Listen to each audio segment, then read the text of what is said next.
United States is racist, and Mm. anything they do will be adopted within that racist framework. You will have racist people coming into the system. You will have racist people outside the system. You can't conduct a system that is not racist, that functions within a racist society.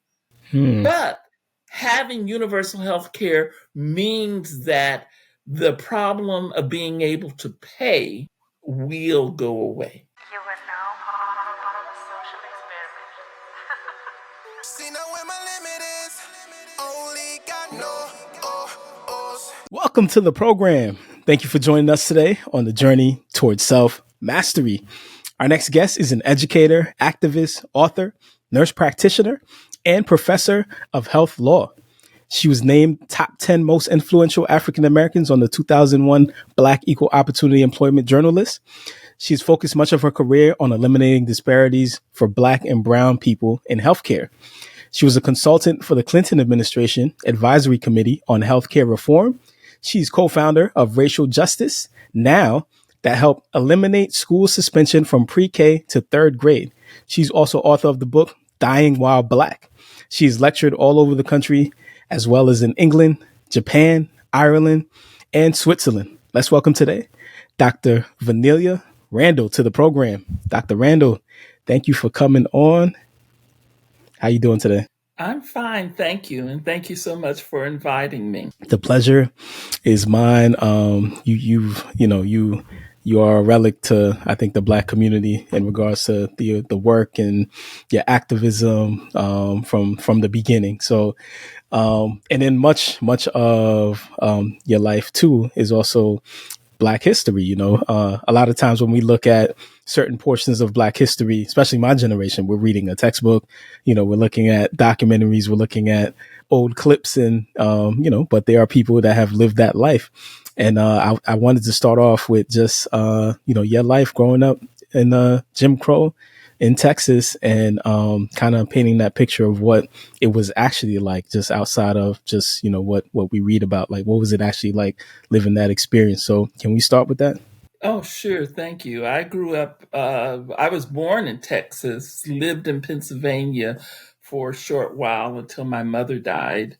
And then my dad moved me, and there was three of us, moved us back to Texas, which was still segregated at the time, very segregated. I went to a two-room Black school. My dad taught in one room, and my foster mother taught in the other room.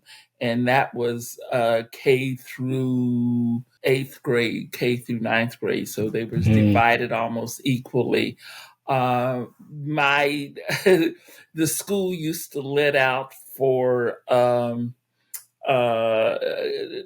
all times of years because most of the Black kids were farming kids, poor families, and let out for that. And so I chopped cotton and pulled cotton because we went to the fields with everyone else.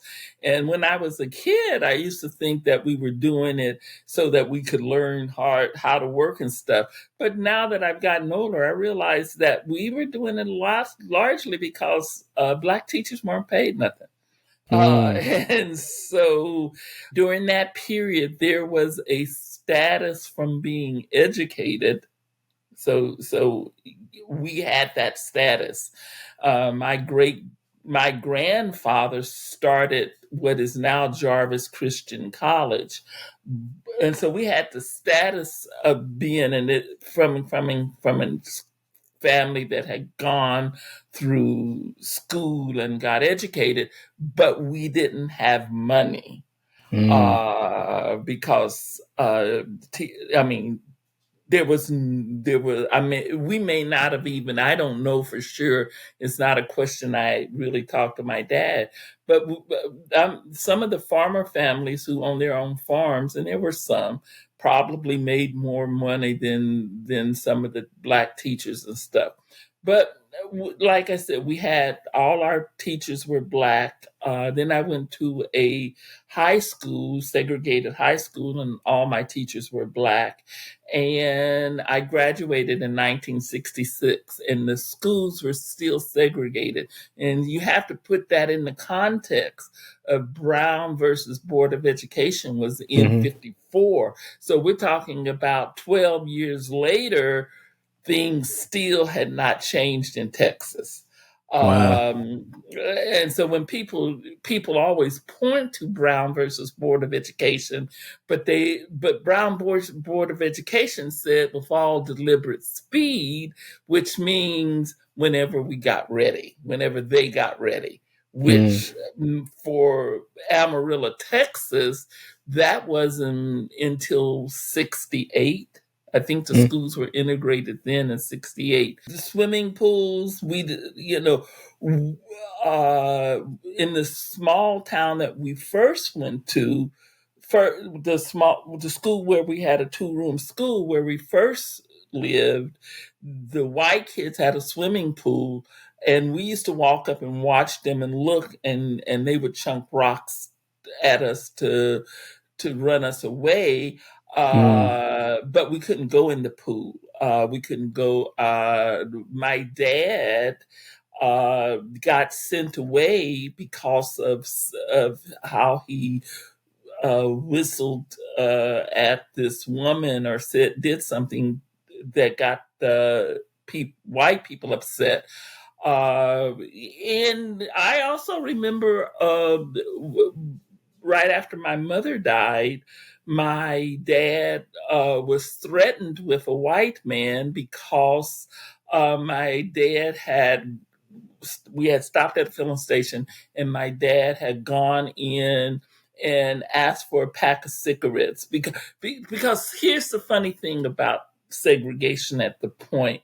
Anything that they had to use, like they wanted our money for gas, Hmm. but they wouldn't let us use the restaurants. They wouldn't let us use the toilets. So we used to have to go to the bathroom on the side of the road whenever we traveled because we could not go to the restaurant. So dad had gone in to pay for the gasoline, and I think he said, and I was sort of in the back of the car. I think he said, according to my uncles, said, "Honey, give me a pack of Pall Malls," and the the man was going to kill him. And Wow. my uncle talked him down Mm. by basically saying that we had just lost our mother, and if he killed my dad, he would make us an orphan. And so that sort of thing went on. I mean, there's story after story. I was very smart, and one of the benefits of being taught in a 2-room school, and there is a benefit. I mean, we may have lost some of that benefit. First of all, we had black teachers who cared about our education. Right. And secondly, um, when you're in a small 2-room school like that, you get divided up based on ability. So kids who are performing beyond their grade level can do that without having to be in a different room. And Mm. by the same token, kids who are performing below their grade level can do that without getting sent to special education. Mm. And so what happened? Mushu, Texas, gave a test to all the students, and me and another black girl outperformed everybody in the school district on the test.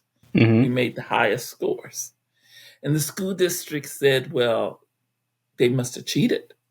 Wow. There's no way they could make those scores."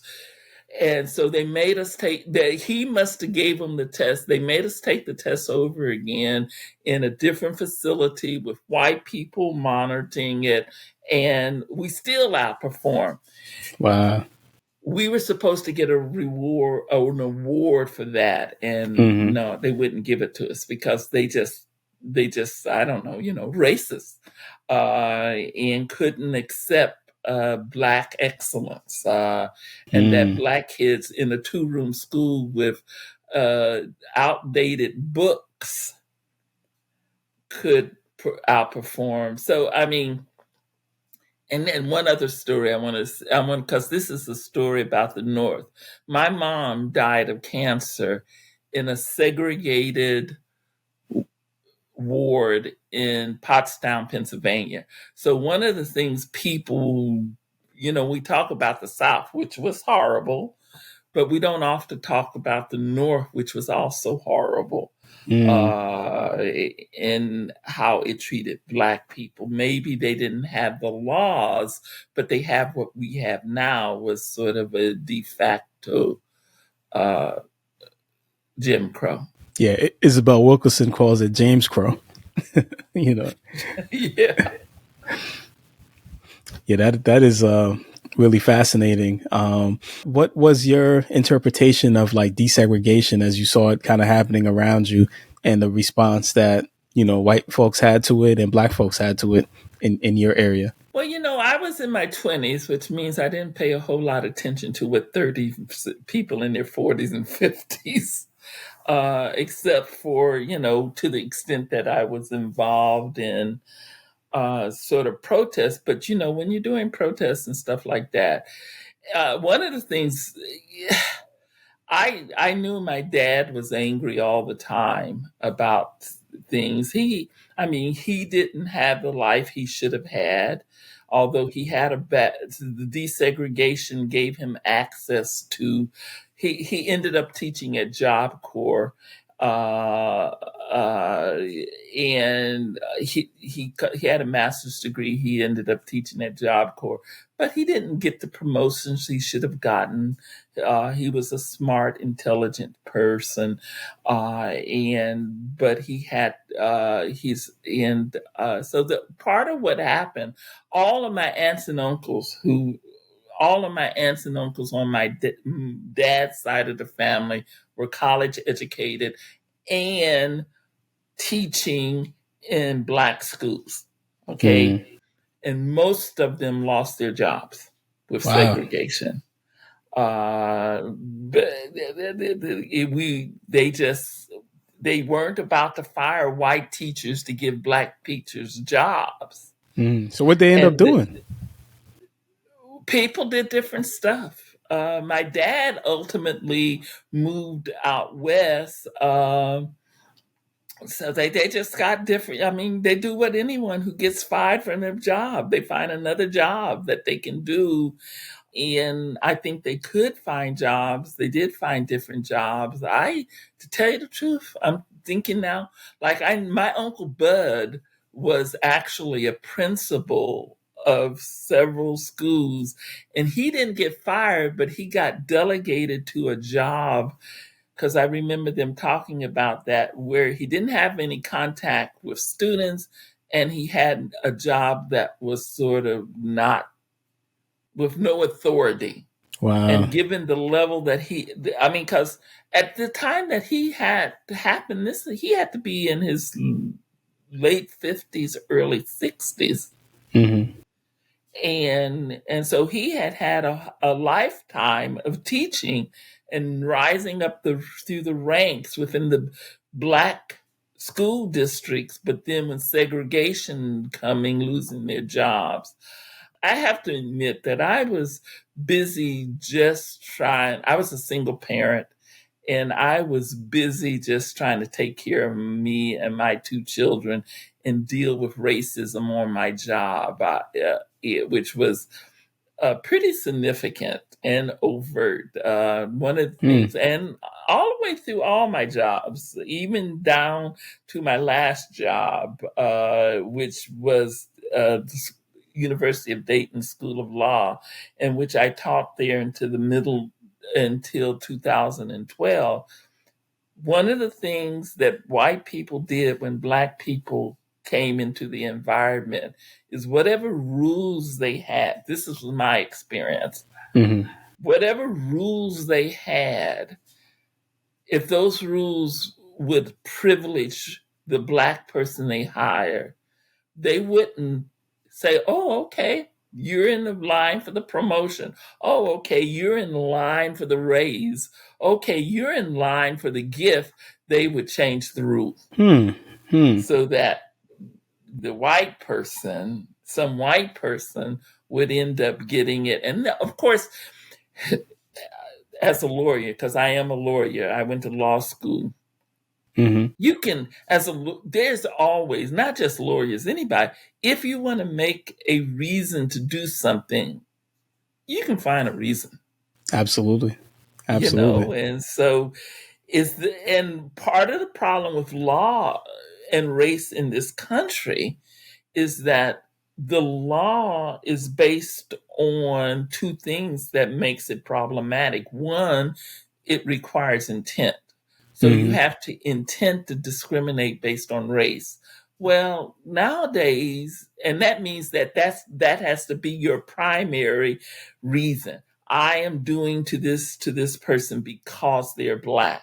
Hmm. So people are fairly smarter than that. And so if they do something and the effect of it is that it's discriminate, that's too bad. Hmm. And that's this our law is not consistent with the international treaty on elimination of all forms of discrimination, racial discrimination.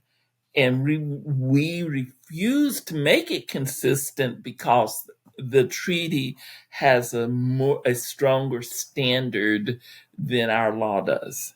Right. So as you're talking about race, I know you've mentioned that you had to choose after high school between two options, which were the only things that Black people were doing at the time, either nursing or teaching. So you ended up choosing nursing. What went into that decision with nursing? And then also you mentioned that once you became a nurse, you were very aware of the racism within the healthcare industry. So can you talk about that? I can't truly remember what went into. Yeah, I do. I was going to go into medicine, and I found biology too difficult. Mhm. So I was having a hard time, and I was diagnosed late in life with a learning disability. I was in my 40s. And I think to some extent, the difficulties I had in undergraduate school, some of it was because of that. But I changed from medicine to nursing largely because that I wanted to, I had to, part of the thing that I was doing was not just about getting education, it was about how to earn a living. And Mhm. so I wasn't, I looked at nursing because nursing was a career where you could always find a job. Right. So once you go through the process and you get your nursing job, do you remember like some of the things that you were seeing in regards to healthcare and you identifying it as a racist system once you got in that, you know, uh, area? So I worked in the emergency room for a year. And then I went back and got my master's degrees as a nurse practitioner. And one of the things in the emergency room, I clearly saw how doctors and nurses, and let me say, I was the first Black person ever hired in the hospital in the emergency room where I was worked. And Wow. so part of what and when you're the first Black person ever hired in a situation, they don't know how to cover their behavior yet. Mm, And which I think over time, once they've hired two or three, or hired one and fired that one, and then hired another, they learn. There's a learning curve that goes with what shouldn't I say, what shouldn't I do. And one of the things that happened is I could see the difference in tone in uh, Black women patients were less like who came in distress and labor were often given DNC. That's that's a thing when you're having a miscarriage and they need to clean out your uterus. They call it a DNC. Mm-hmm. Usually you give patients a shot of medicine and then do it. But with Black women patients, they didn't do that. I saw that was in the emergency room. Mm. Doctors were more patient. Their tone of voice was different. Now, there was a class difference too in how they treated white people.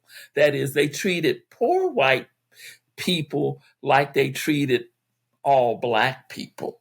So Mm. if you came in as a Black middle class person, you essentially was going to get the treatment of a poor white person in terms of how they treated you. And that's what I saw. Now, I worked as a nurse practitioner in Seattle at a clinic, primarily because Seattle hospitals, there was a whole problem with patient dumping, is what they called it. Ambulances would not, and I think it still happens to a large extent. It's hidden, but ambulances would ask a person about their insurance status and then take them to, if they didn't have insurance, they would take them to the hospital that served the poor. Mm. Now, that seems like a class issue, but the problem was they did that more often with Black people, Black and brown people. I say Black people a lot because my study was all about Black people.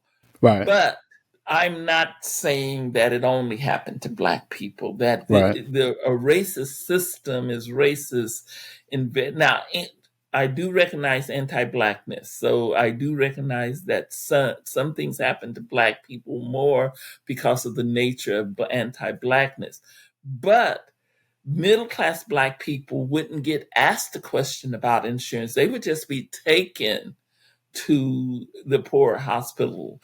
And they actually passed a law about that. But I was going to tell you about my experience. Mm-hmm.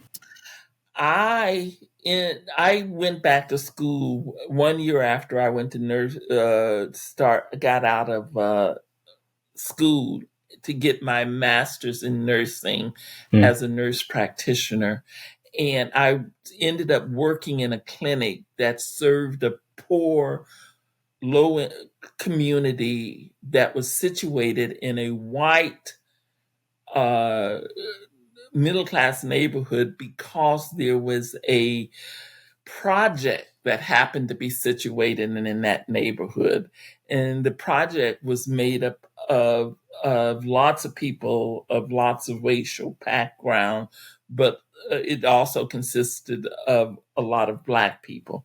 And so I serviced that. I was the people didn't have health care because the doctors in the community would not take Medicaid, Mm. and that is still a problem. Man. Doctors rejecting Medicaid. And so the doctors wouldn't take Medicaid. There are doctors in the hospital wouldn't serve in the area wouldn't service them. There were no hospitals around that they could go to, and so they decided to start a clinic to provide health care services. And they hired me. In fact, I was one of the first nurse practitioners to work in any community, and I worked there for 5 years providing primary health care. Now, back then, now, right now, I don't know, in Florida, it seems like every doctor has a nurse practitioner. Mm-hmm. But back then, medical doctors, I had to find a doctor work with me. I could not find a doctor. I could not find a medical doctor to work with me. I ended up working with a DO, doctor of osteopathic medicine, and so I did that for 5 years. And there was a lot of problems that the community had that came just from lack of health care. We ended up providing in-school physicals because parents can't take off of when you're working class, t- Hmm. telling people to take off to take their kids to a doctor. They're losing lots of money that they Right. can't make up because they don't have sick days. And so we started school clinics. We started a healthcare fair where and I don't even know what healthcare fairs do today, but we actually did pap smears at a fair in the community, and we just put up uh, uh, dividers, and we went out and we stood by the dividing door, and we asked women going by, "Have you had a pap smear? Come in. It'll only take in 10 minutes. You don't even have to get undressed." Mm. And so we did pap smears. We went to elderly we went and cut toenails, and elderly went into their houses to cut their toenails because that's the only reason they would let us in the house, because they wanted their toenails cut. But hey, once we were in, we could, look at their living condition and see if they needed other services and ask them question and say, "Oh, while I'm here, since I'm here, can I take your blood pressure?" And then, I don't know whether people wanted their blood pressure taken or not. They rarely said no. And so, yeah, so that was my experience. There were limits on what I was supposed to do, but because of my training and my licensing, Hmm. but I found myself ignoring those limits because the alternative in my mind was work. One example of that is a woman who came in with a diabetic gangrene toe. Hmm. I don't know if you know what that. If you have diabetes, poor I know circulation what in the you're talking. legs is a problem. Hmm. Hmm. Getting gangrene in your toe is major problem Right. because if it's you can end up not only getting your toe amputated, you can get your leg Yeah. amputated, Hmm. and if you don't get that treated, you could die. Right. So this woman, I think she came in, and the daughter begged me to see her. Said she thought she could get her mother into our clinic because her mother had heard good things, and would I see her? And daughter, I said, yeah. And so as soon as she came in, I knew she was beyond what I should take care. And I said, well, you really need to go to a doctor. Let me write you a referral. And she says, I'm not going to a doctor. I'll just go home. Wow. And I said, you can't do that. You could die if you go home. And she says, well, I'm not going to a doctor. And so I got their agreement that I would start treatment. And if the treatment didn't respond, they would go to a doctor. Hmm. But I would only start treatment with that agreement. And so she agreed to that, and luckily it responded because I felt like in my bones I felt she lied to me. She wasn't going to go to She no. wanted you to treat her. She wanted me to treat her. She didn't. Yeah. I think she didn't want to go to a doctor, and Hmm. and so that was a not a frequent occurrence. Often enough that I walked around scared that someone's going to die and I was going to have my whole life ruined. Mm. Man, that is amazing work, by the way, that you spent your time doing for the Black community, man. And I really, am honored to have this conversation with you and to be speaking with you. Another amazing piece of work that you've done over time as a result of the accumulation of all your work, all your studying, your expertise in health law and healthcare was that you wrote your book, Dying While Black. So I wanted to get into some of the things that you've discussed within that book and you've been talking about. But before I do, why did you decide to name it Dying While Black? Like what significance does that phrase have for you? My research and work has sort of been lost to the younger people. And I think that's the natural sort of progression because people are doing their own thing and their own research. But Hmm. it seems to me like one of the things that's happening to there's so many things that happening to Black people right now around their Black health, but one of the things is maternal deaths. Yeah. Yeah. How high it is. Well, it's always been high. All the way back to slavery, it's been high compared to white people. Uh, but one of the things that bothers me is that people want to look at small system problems. So, like, if we fix the doctor, that'll fix the problem. Mm. Or if we help Black women with their mental health, or if there's always kind of a small part. In my view, it's about being Black in this country. Mm. It's about the totality of our history. It's about all the things that happened to us during slavery and the transatlantic slave trade. When I was used to give lectures, people would say, well, the Black people who survive have strong genes. I'm like, no, the Black people, the journey just ended before they could die. The Black Mm. people who got here got off the bus, got off the The ship. boat Yep. sick and dying, and had the journey lasted a bit longer, more of us would have been dead. That kind of stress impacts who you are biologically, Right. not Epigenetics. just not just who you are mentally, Hmm.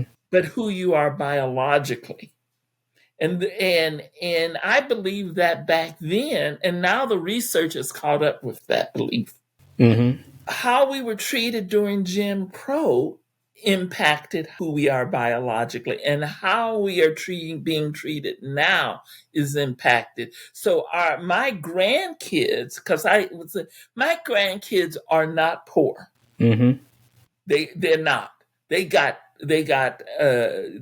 me. They got their dad who graduated from law school. They got their mom who graduated from law school. They are not poor, but they got Black history in their Mm. bodies. And that means that as compared to white people with the same history, they're going to be sicker. Mm.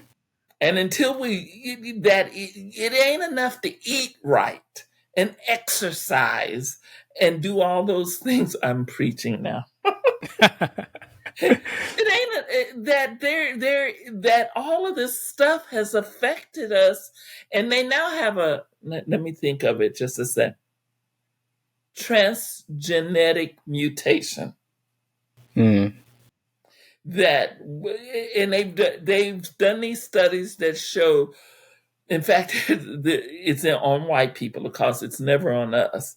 Hmm. But they did a study of kids born of white mothers who went through a storm and a blizzard. This was maybe 25 years ago. And they followed those kids.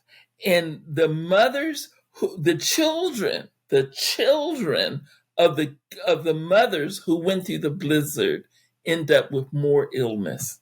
Mm. You know, and so I'm a believer in reparations. I believe that we have to have reparations, but we have to base reparations on fixing the problem. And the problem is the Black health and wealth disparities.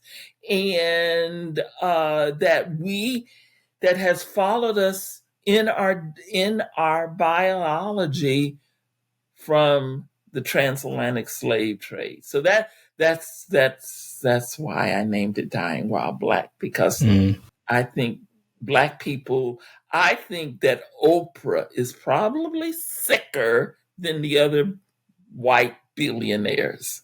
Mm. That is fascinating. And in your book too, you had a section just dedicated to the impacts of slavery on our health. And you just mentioned that the slaves came in sick already. So what was going on with a lot of the slaves that were coming in at that time, and how is it transferred into our health today? Well, what was going on is you don't pack people into you don't pack them like we was in the transatlantic vessels, and not have they have germs, they have stress, and that stress causes them problem. Of course, I don't know the specific illnesses that we have because those kind of studies weren't done. But what I do know is poor I can here's a comparison. Black enslaved people Mm-hmm. had a lower life expectancy than poor white people of the same age, of the same period. Mm-hmm. Now, one of the comparison that some white people want to make is about Irish, and no doubt, Irish were considered just one step above Black people. Mm-hmm. So, in their treatment when they got here.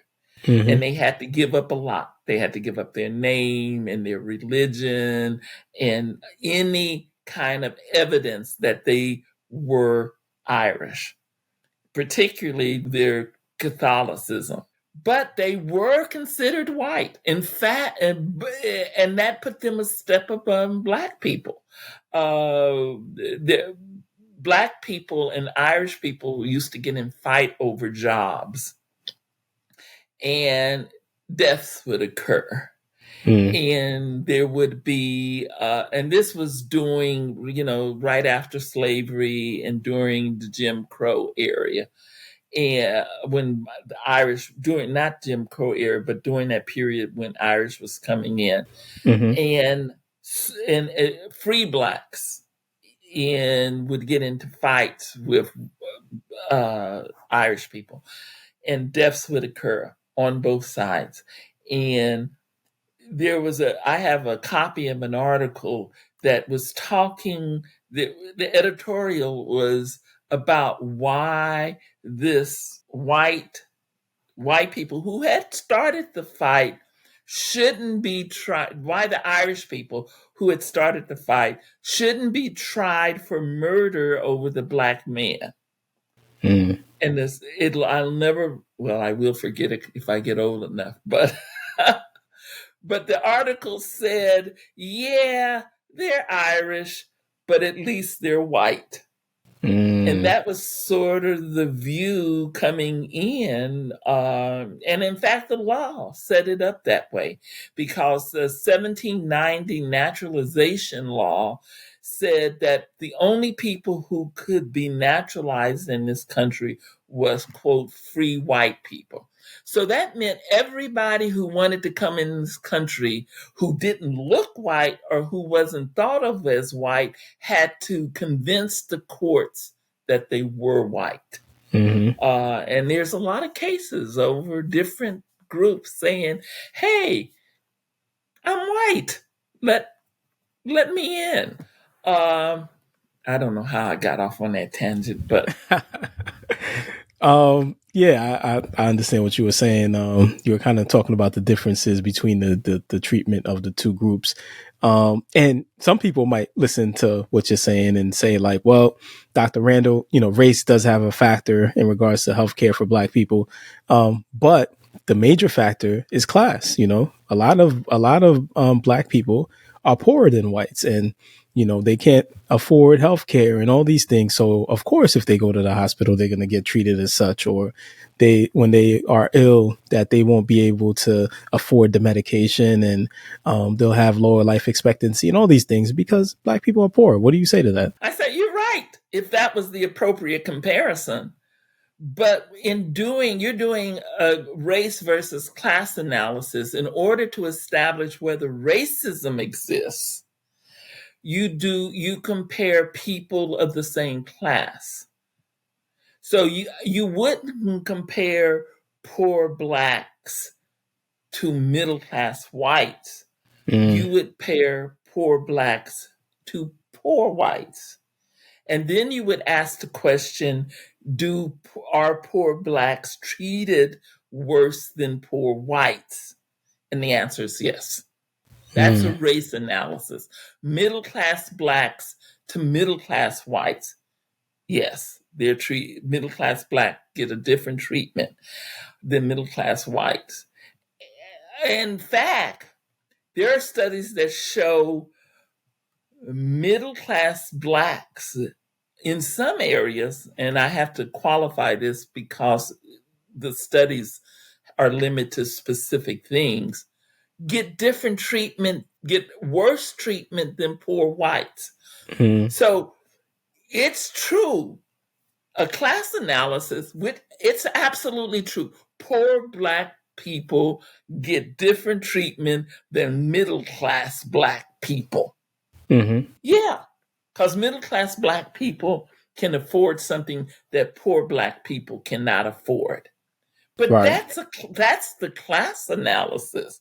The race analysis is comparing poor blacks to poor whites, middle class blacks to middle class whites. And what we find when we make those comparisons is poor blacks are getting a different health care than than poor whites. And middle class blacks are getting different health care than middle class whites. And in some instance, middle class blacks are getting different health care, poorer health care than poor whites. So anyone said it's an easy kind of attempt to, it seems like a rational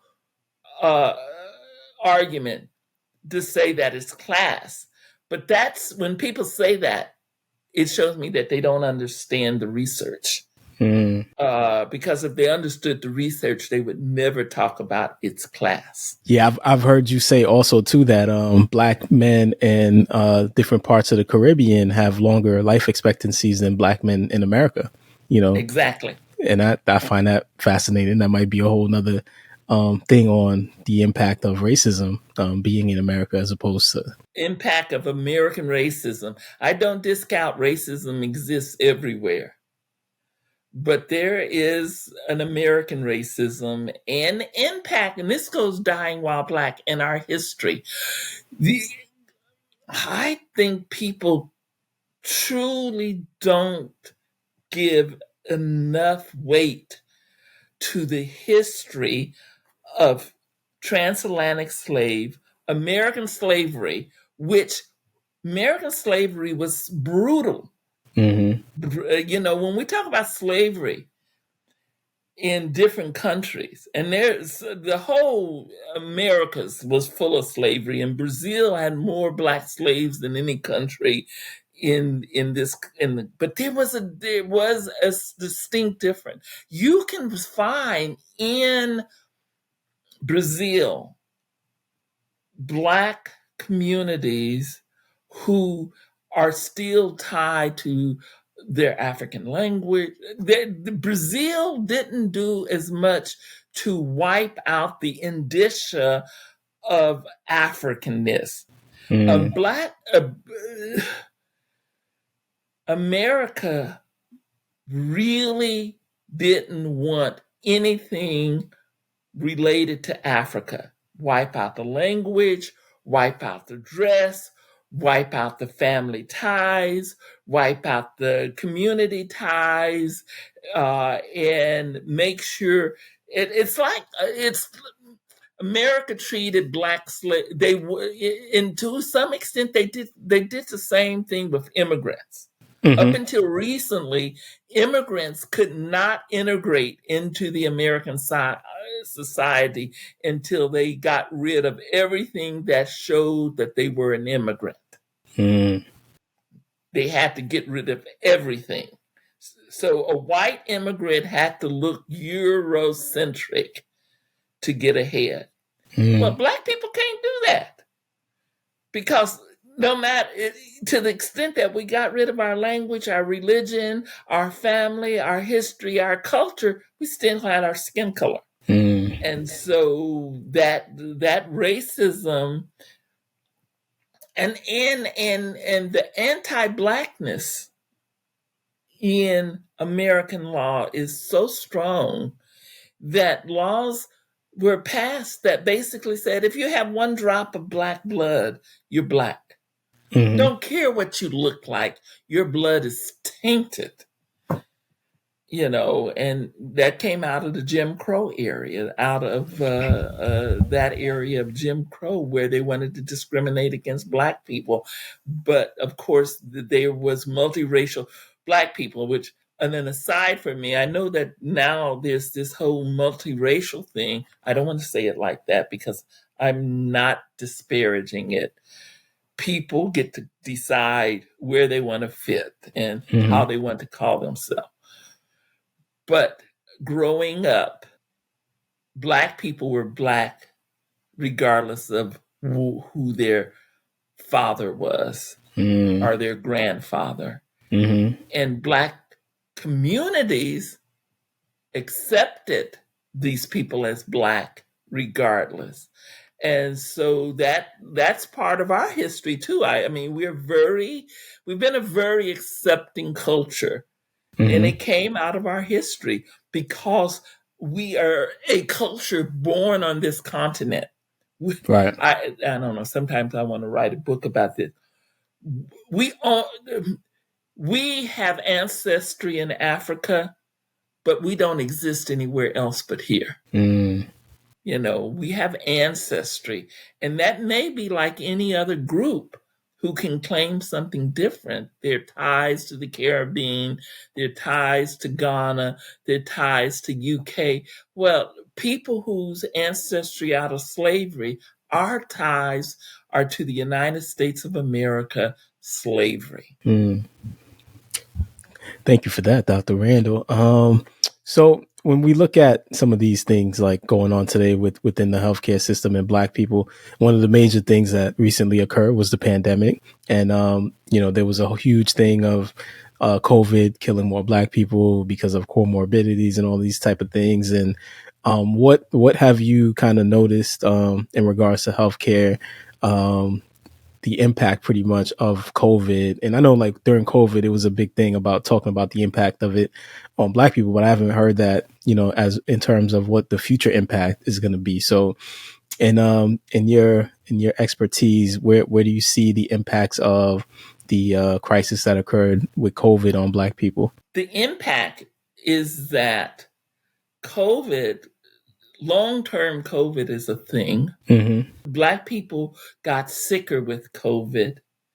That means that more of us will end up having long-term COVID. But if that's something that is not researched, that is not developed a treatment for, and it's maybe disabling.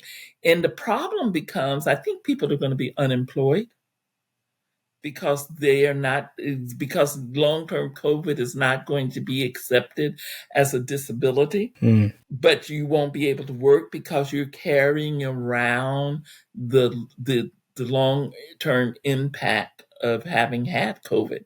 To me, that is one of the issues I really think we have to look at and try to find a way to address. But since we have a healthcare system that's messed up and a social security system that is messed up and a disability system that is messed up, those things are going to come together for Black people in their 40s and 50s may find themselves sick, unemployable, and unable to get disability.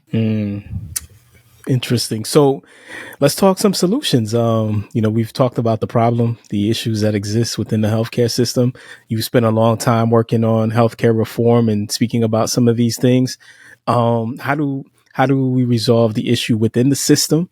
And then also, how do individuals kind of navigate this system, this healthcare system? I think it's easier to say how to navigate the system than to talk about changing the system, because I have to be quite frank. I don't think we can change the system.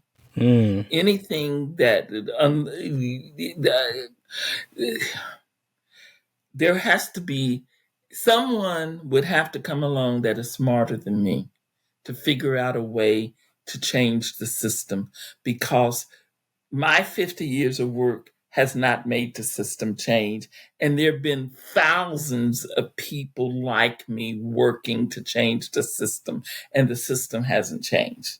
I think we have to come to the understanding that this system is incredibly capable of responding to incremental change. Anything you do that's incremental, they will find a way within a year, 5 years, 10 years to work around. So the best you can do is relieve people for a short period of time. And as a public health nurse, that is not a problem. I think that doing things that help individuals is okay. We Right. can do that, but we have to be honest. We're not going to help a lot. Most people are going to be left out and missed. People, I get asked the question all the time. So how do we change the system? A zombie apocalypse, maybe? Something that is so universally destructive of all the systems, and we have to be ready to step in. So you don't Because even if we don't, worse fascist people will step in. so you don't think even Go something like ahead. I'm sorry. you don't even think universal healthcare might help resolve some of these issues? Universal health care will help. No doubt. It won't change the system. You'll still have racism in the system. You will still have racism within universal healthcare. How did I know that? Because my son lives in London, England, and they have universal healthcare. And because I did a lot of my work, when I was doing work, I actually lectured in London a lot to Black people in London, and they have a lot of the same. They have a different level and a different tone, and that going to universal health care would be an improvement on the quality of health care, and to some extent possibly a reduction in racism in healthcare. But I'm not hopeful that it'll be a big reduction. Why?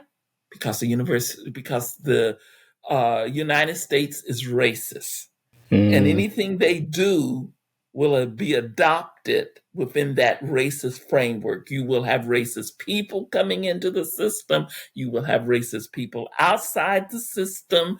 You can't conduct a system that is not racist, that functions within a racist society. Having universal health care means that the problem of being able to pay will go away, and that you might be able to put standards.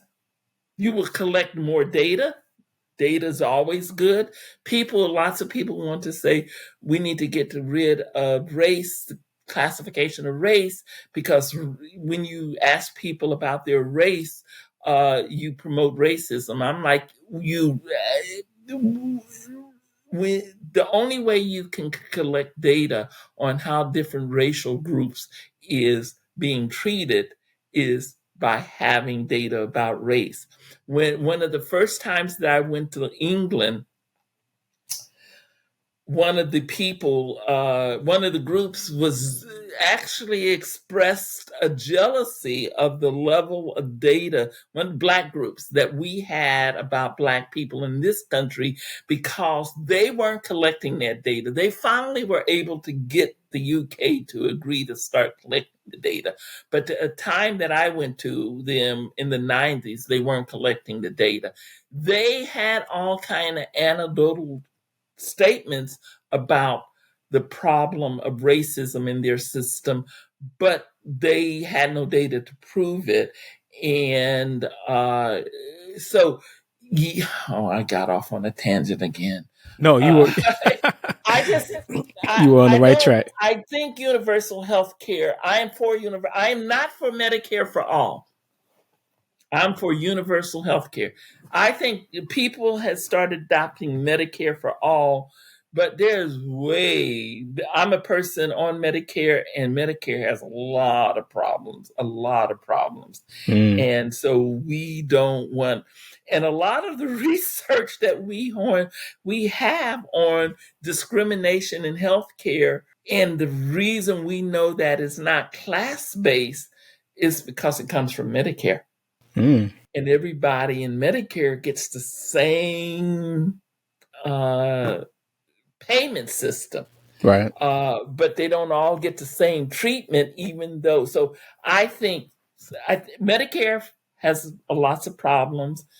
Unless we fix those problems, Medicare for all is a bad idea.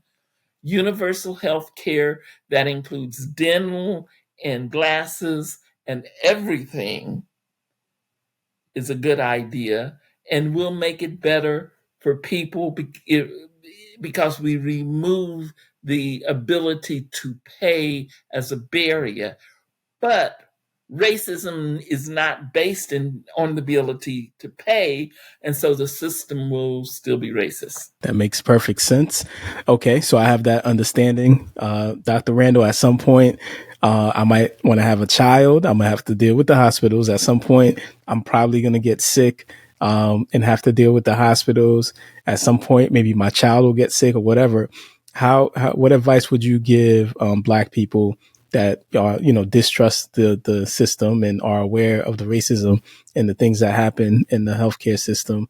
What advice would you give them in regards to navigating those hospital visits and going there? Well, I can only say what I try to do because I navigating system. I try to do as much research on the potential issues that I have, so that when I go in to have health, when I go in to get health care, that I can have questions that I can ask. I try to do research on how the kinds of racist stuff that occurs within the system, so that I can try to identify doctors or providers, not just doctors, providers who are doing that. I think having an advocate is important. I Mm-hmm. think having an advocate may be the one biggest thing you can do is when you are sick and trying to navigate the healthcare system, advocating for yourself is almost an impossibility Mm, because you're sick. right. Your mind don't think right, your body don't think right.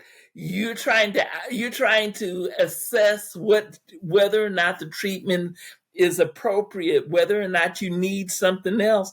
You're sick. Plan on having an advocate for yourself and be an advocate for someone else. Be an advocate for your wife, be an advocate for your children, for your mother. Uh, Here's an example where I was an advocate for my son, and I've been an advocate for people. My sister. I advocate for her a lot. I sit in, invite people into your. We built a system around you're the only person in there. No, don't be the Mm, only person in the room because you are sick. You that makes have sense. no way of really assessing what goes on. Have someone well in the room with you, in your doctor meetings, in your hospital meetings. Have someone sick. If the doctor wants to make round, tell them you can't have them. You can't have someone come into your room unless you have someone there. And please schedule the rounds when you will get your family to be there. So be an advocate. So I'm going to give you an example of a time when I've been an advocate a lot, but this is with my son.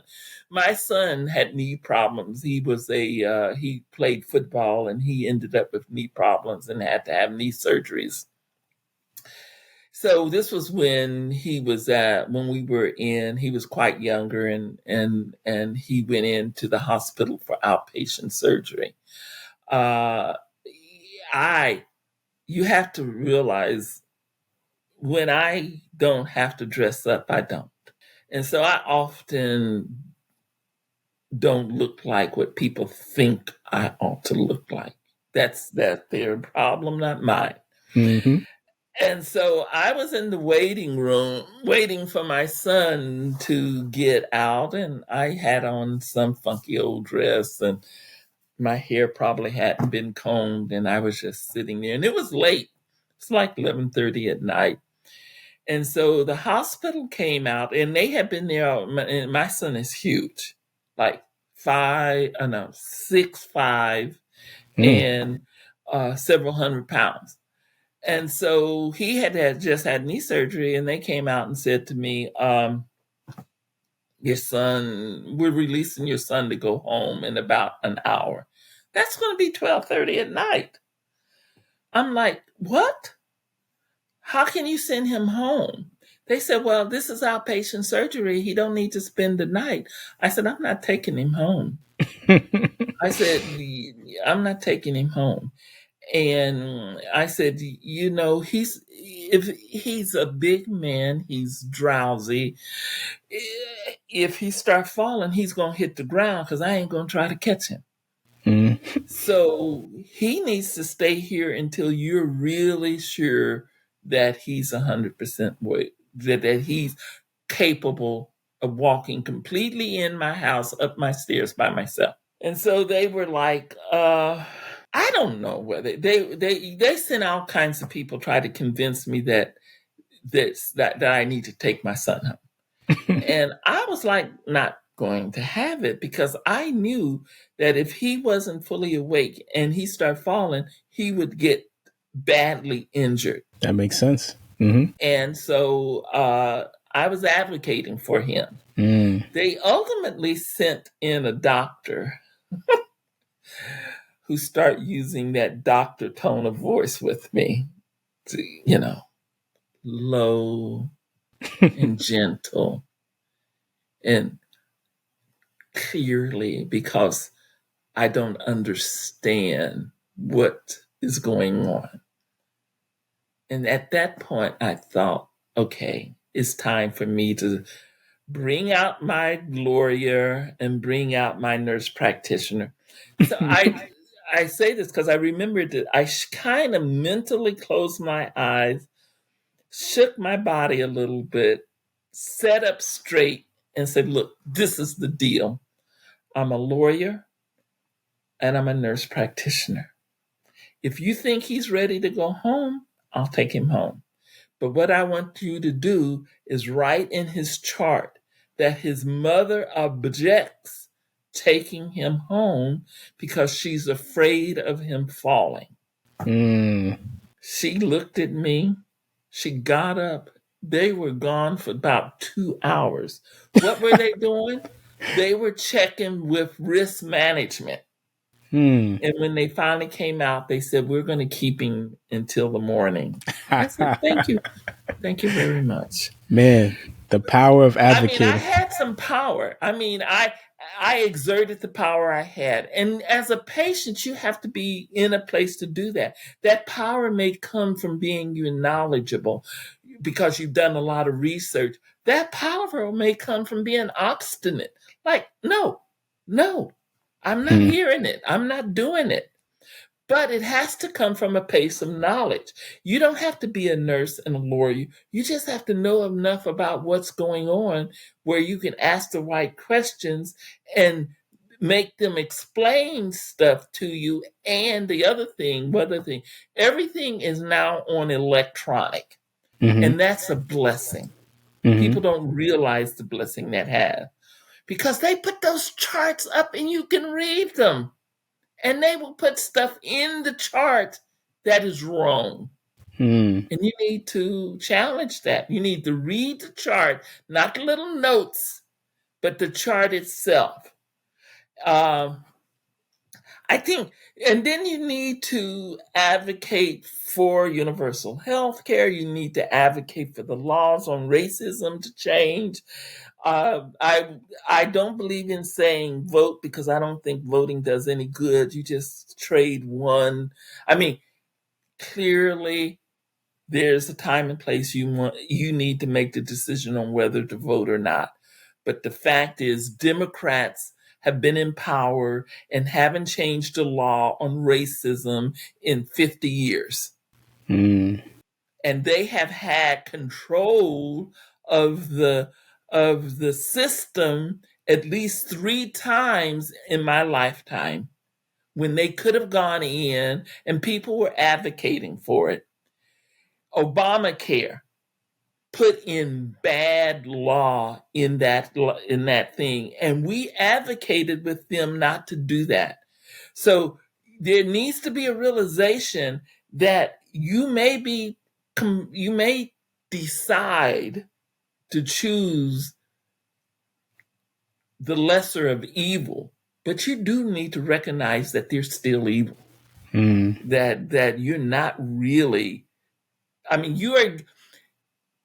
you can get some changes that may make a difference.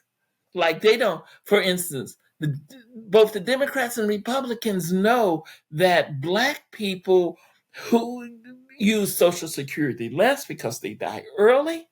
Mm.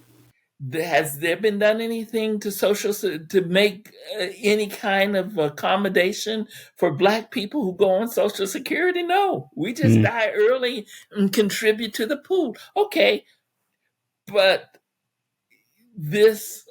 I'm off on another rant.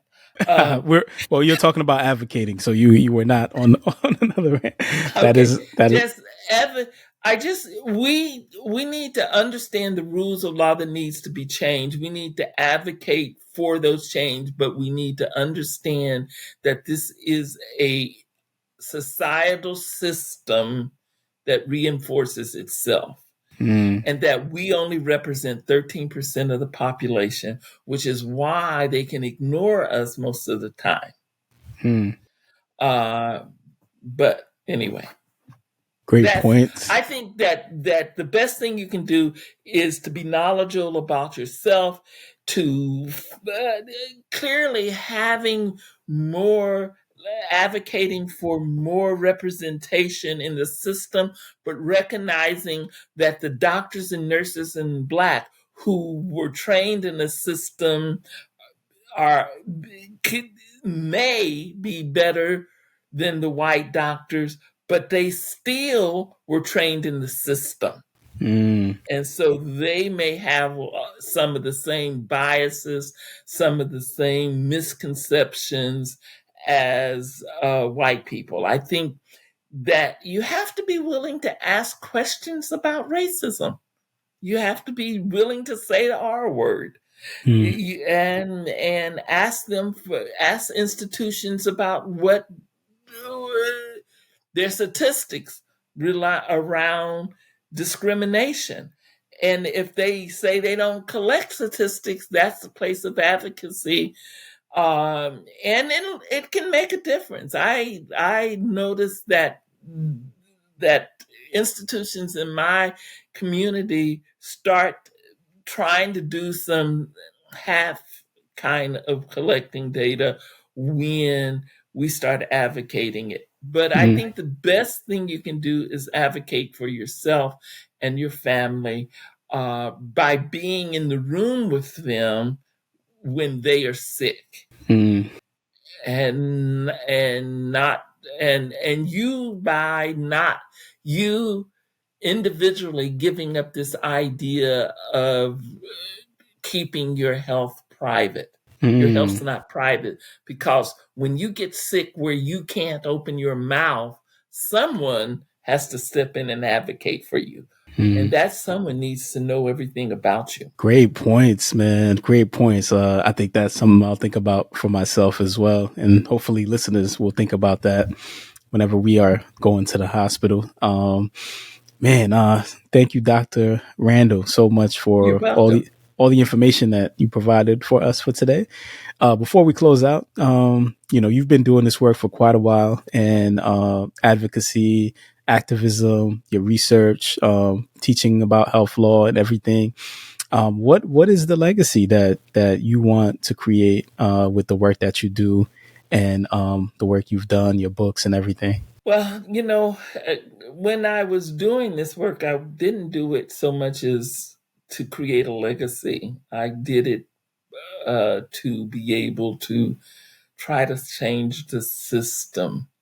I guess I want people to say, I want people to look at my work and look at what I've done and say, I need to do something different than she did. Mm. She was a smart person who did the best she could. And if what she did didn't change the system, then I need to do something different, or I need to build upon it, or I need to change it. I hope the legacy is not for people to do what I did. Mm. Great point. Great point. Great point. And also to gain inspiration from your work as well. I'm Yes. inspired speaking with you today, especially in spaces where I think when you started off, it was scary, like to be the only Black person in a room of educated white people and to be speaking out and advocating for Black patients and things like that. So I'm honored again to be speaking with you. And I think that is amazing. I think a lot of people in your position, probably on the other, side of the spectrum, probably didn't have that courage to do that and just did their jobs, So you didn't have to do all of the work that you've done. And I appreciate it. And I think that it'll definitely be an inspiration for the next generation. Thank you for inviting me on. It's I don't get to talk as much as I used to, and so it's been quite a pleasure to pull in the back of the minds the stuff in. Thank you so much. Absolutely. Pleasure is all mine. Before we leave out, Dr. Randall, can you leave us with your favorite quote and what it means to you? Frederick Douglass gives a speech about the part that people often quote, and you hear a lot, is no struggle, no progress. And people quote that part of that speech. It's a speech he gave in 1857, and he said at the beginning, he says, the whole history of progress of human liberty shows that all concessions yet made to her august claims have been born out of earnest struggle. If there is no struggle, there is no progress. That's the part people quote a lot. I like the end the most. Mm-hmm. Mm-hmm. It says men and women may not, I put in and women because, hey, women are part of that. Yes, ma'am. Men and women may not get all they pay for in this world, but they pay for all they get. If we ever get free from the oppressions and wrong heaped up on us, we must pay for their removal. We do this by labor, by suffering, by sacrifice, and if needs be, by our lives and the lives of others. That's my favorite poem. Man, Dr. Randall, thank you so much. Definitely one to go over a few times, looking into the history, the healthcare system, and just the information that you've gathered within your time as a professional in healthcare. So again, appreciate the work that you're doing. Would love to have you Thank back you. on at some point in time. I'd love to be on some guy. Thank you. Absolutely. Listeners, definitely check out Dr. Randall's book, Dying While Black. Very informative. And just some of her lectures from the past and things like that are still relevant today. And some of the things that she talked about years and years ago are still occurring within the healthcare system for Black people. So I would definitely look into that. And of course, remember, your mind is the most powerful tool in the universe. If you can think it, you can do it. If you believe in it, you can be it. And if you fight for it, you can have it. The world is yours. This has been your host, Mr. G, and I will see you next time on MasterMine.